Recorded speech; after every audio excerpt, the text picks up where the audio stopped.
Eye flu ने बरपाया कहर। इस समय दिल्ली के अलग अलग अस्पतालों में आई फ्लू के पेशेंट की लगभग बाढ़ सी आई हुई है। हर पेशेंट आंख में दर्द, आंख में जलन और लालामी से परेशान है। हमने दिल्ली के कई डॉक्टरों से बात की और ये जानने में आया कि यह फ्लू बारिश के ज़्यादा होने और फ्लड होने के कारण आया है। आई फ्लू अक्सर दिल्ली में आता है, लेकिन जिस इंटेंसिटी के साथ इस बार आया पहले कभी नहीं आया।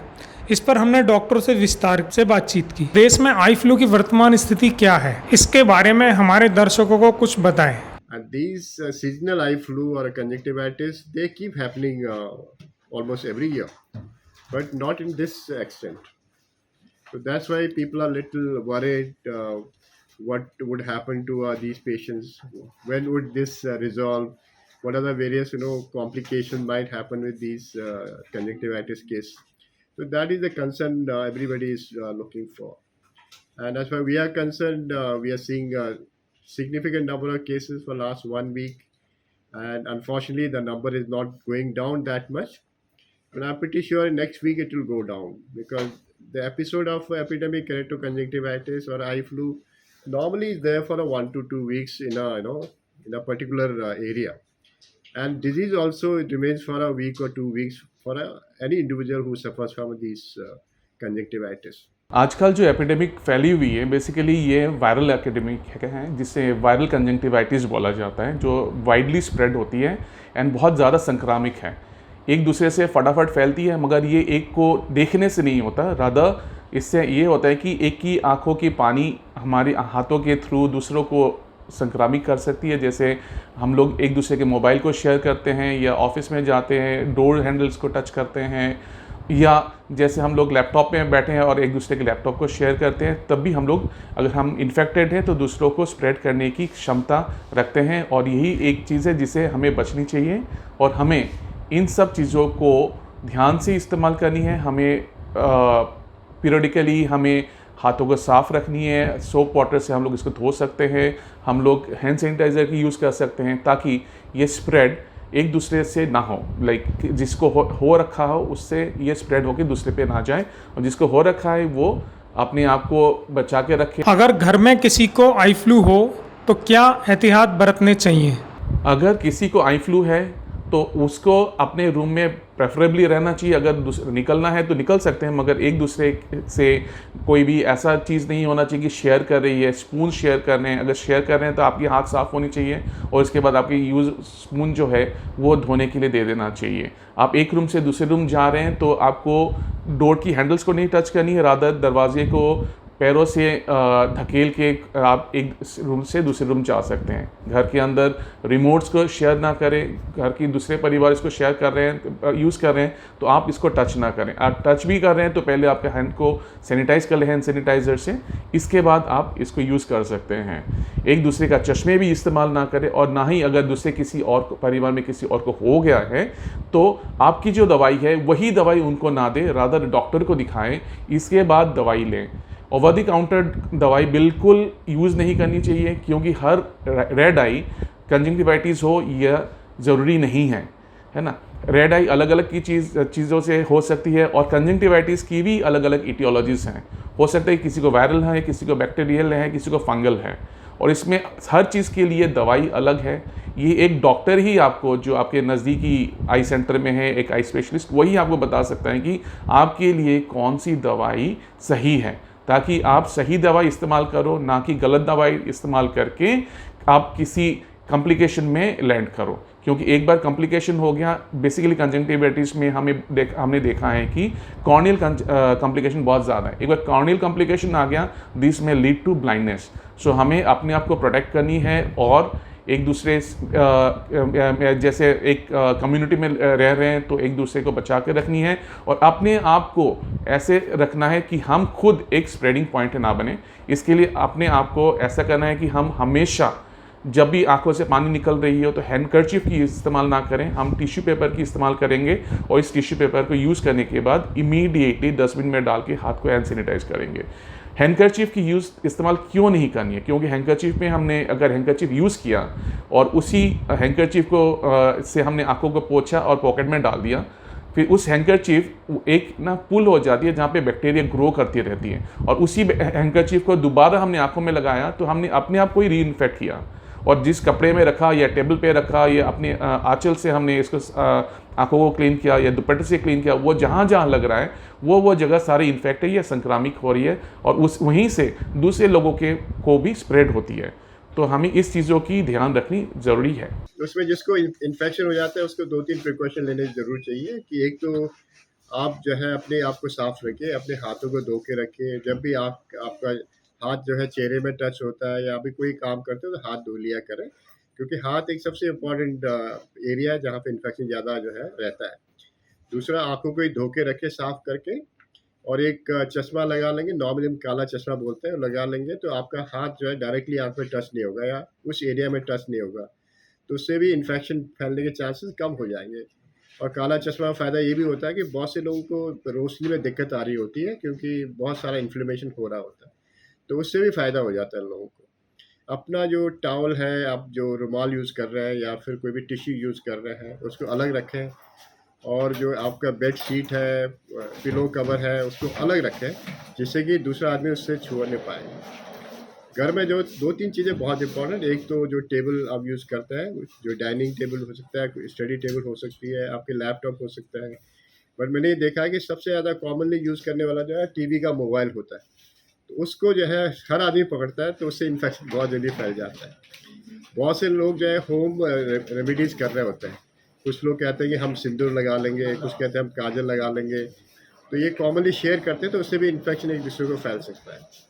तो जो भी दवाइयाँ आप यूज़ कर रहे हैं या जो भी आप आँख का जो यूज़ कर रहे हैं, सामान यूज़ करते हैं, अपना अलग रख लें।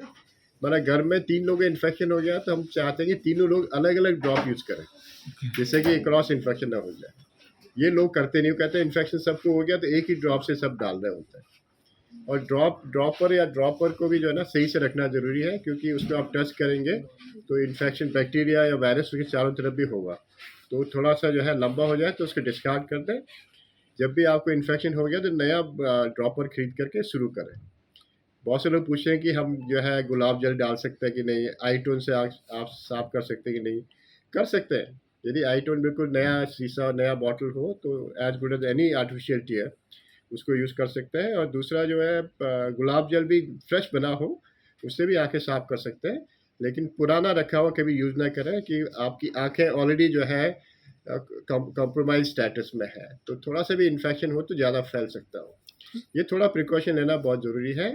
यदि आपको आँख में ज़्यादा दर्द हो रहा हो, असहनीय हो रहा हो, और जो है आँखों में पलकों में सूजन बहुत हो रहा हो और देखने में दिक्कत आ रही हो, तो आपको हॉस्पिटल आना चाहिए और डॉक्टर को दिखाना चाहिए कि कोई और चीज़ तो नहीं है इसमें। जब भी हमारे आँखों में कोई भी इन्फेक्शन होती है और इसमें अगर कॉर्निया इन्फेक्ट होती है तो बहुत सारी टाइम हम लोग क्या करते हैं, ओवर द काउंटर मेडिसिन लेते हैं जिसमें स्टीरॉयड्स होती हैं, और स्टीरॉयड आपकी कॉर्नियल जो हेल्थ है उसको ख़राब करती है। अगर सही ढंग की स्टीरॉयड या सही डोज की नहीं है, बेसिकली स्टीरॉयड यूज़ ही नहीं होती उस टाइम पे। पहले हमारा काम होता है कि आपकी इन्फेक्शन को कंट्रोल करें। अगर हम लोग ने उसमें कोई भी हिसाब से आपके स्टीरॉयड्स हैं तो आपकी इन्फेक्शन को बढ़ा सकती है कॉर्निया में, और कॉर्निया में बाद में जाके उसमें छेद हो सकती है जिससे आपकी रोशनी हमेशा के लिए ख़त्म हो सकता है, या आपको बड़ी सर्जरी या पुतली बदलने की ऑप्शन तक आपको जाना पड़ सकता है। आई फ्लू से बचने के लिए क्या करना चाहिए? It's faster than anything. That's why people say just eye contact, you might get the conjunctivitis. Though it is not true. ये सही नहीं है कि आँख से देखने में फैलता नहीं है। It is actually जो है फिजिकल जो है टच हो गया। If a person who is suffering from conjunctivitis, उसके आँख से डिस्चार्ज आ रहा होता है, उसको उसके हाथ में लग जाता है। कोई भी और चीज़ें हैं जिसमें जैसे आपका टॉवल है, रुमाल है, या सॉफ्ट टिश्यूज़ हैं, या जहाँ पर आप हाथ रखते हैं उसमें ये वायरस चला जाता है, तो that can infect other people. तो it's a very infective. Unfortunately the virus is also it doesn't die out very fast, it remains for quite a long time. The studies which we have done here, we have cultured most of the patient with conjunctivitis, and the virus is adenovirus in almost every case. So we have looked for the other virus also, जैसे herpes virus भी conjunctivitis करता है, वो negative है। कुछ cases में around 20 to 30% of cases we have added infection also, super added infection, virus infection के ऊपर बैक्टीरियल इन्फेक्शन हो रहा है। वो हमने देखा है कि स्टेफिलोकोकस के कारण हो रहा है, बाकी बैक्टीरिया नेगेटिव है। इवन दूसरे जो है कंजक्टिवाइटिस करने वाले एक और ऑर्गेनिज्म होते हैं जिसे क्लेमिडिया कहते हैं, वो भी नेगेटिव है। In fact we are look for all organisms possible which can cause conjunctivitis. But classically, we know this because of viral infection, and normally we see adenovirus most of the time for last so many decades. And we have seen every 2-3 years there is some sort of epidemic happening. Whenever we have more rain, more disturbance in our social life, especially with floods, and there will be a decrease in the hygiene of these people. If you clean your eyes, clean your hands, infection will never happen. आपने देखा होगा कि इस season में जो है eye flu ही नहीं है, बाकी फ्लू भी काफ़ी तेज़ी से फैलता है, जैसे कॉमन फ्लू है, viral fever, URI, they all go together. तो that is a basic concern. Flood से भी है ज़रूर, क्योंकि आदमी जो है वहाँ से जो है बहुत से लोगों को विस्थापित करना पड़ा। They are in a crowded place and they are having difficulty in day to day activities, उनकी दिक्कत हो रही है, भीड़ भड़ाका हो रहा है, उसके कारण से भी इन्फेक्शन एक दूसरे में तेज़ी से फैलता है। क्योंकि इन्फेक्शन एक दो का होता रहता है इस सीज़न में जो है, लेकिन ज़्यादा क्राउडिंग और रेनी सीजन में ज़्यादा होता है because things settle down on a ground level. उसमें जो है थोड़ा सा जो है क्रॉस इन्फेक्शन होने के चांसेस ज़्यादा रहते हैं। तो यही हम सोच रहे हैं कि बिकॉज NCR में इस बार बाढ़ काफ़ी आई है और बारिश भी बहुत ज़्यादा हुई है। You see every road is full of water clogging and people have to travel through that. ये सारा चीज़ जो है एक कंपाउंडिंग इफेक्ट है लोगों में, इसलिए ज़्यादा हो रहा है। आप अगर अब तक संक्रमित नहीं हुए, अब तक इन्फेक्टेड नहीं है, तो बहुत अच्छी बात है। आपको बस ये करना है कि आपको पर्सनल हाइजीन मेंटेन करनी है। एक जगह कहीं भी आप पब्लिक प्लेस में जा रहे हैं तो उसको रेलिंग, हैंडल्स, उसको नहीं छूना है। अगर आपको छूने की ज़रूरत पड़ रही है तो हमेशा आपके साथ एक हैंड सैनिटाइज़र कैरी करें और इमीडिएटली हाथ को सैनिटाइज करें। आँखों में किसी भी तरह की आपकी ईचिंग हो रही है, खारिश हो रही है, चुभ रही है, आँखों को कुछ भी हो जाए टच नहीं करना है। आँखों को टच करना वो हो सकता है कि आपका इन्फेक्शन का पहला स्टेज है, जैसे लक्षण है कि आपको इन्फेक्शन आ रही है। अगर आप टच करेंगे तो वो बढ़ जाएगा। आपको अगर खारिश सी भी लग रही है, आपको जाकर डॉक्टर को दिखाइए, मगर आँखों को टच नहीं करें, उसको रगड़े नहीं, उसको आँखों को कभी भी रब नहीं करें किसी की भी तरह से। नेक्स्ट, आपको हमेशा रेगुलरली हैंड सैनिटाइजर की यूज़ करें। आप हाथों को साबुन पानी से धोएं और हो सके तो आप एक प्रोटेक्टिव ग्लासेस भी लगा सकते हैं ताकि अनजाने में आप हाथों से आँखों को छू नहीं रहे हो। और अवॉइड कीजिए बहुत ज़्यादा भीड़ या मॉइस्ट एरिया जाने के लिए जहाँ पे ह्यूमिडिटी ज़्यादा है और जहाँ पे आपकी स्विमिंग पूल ये सब जगह पे को भी फ़िलहाल आप अवॉइड कर सकते हैं।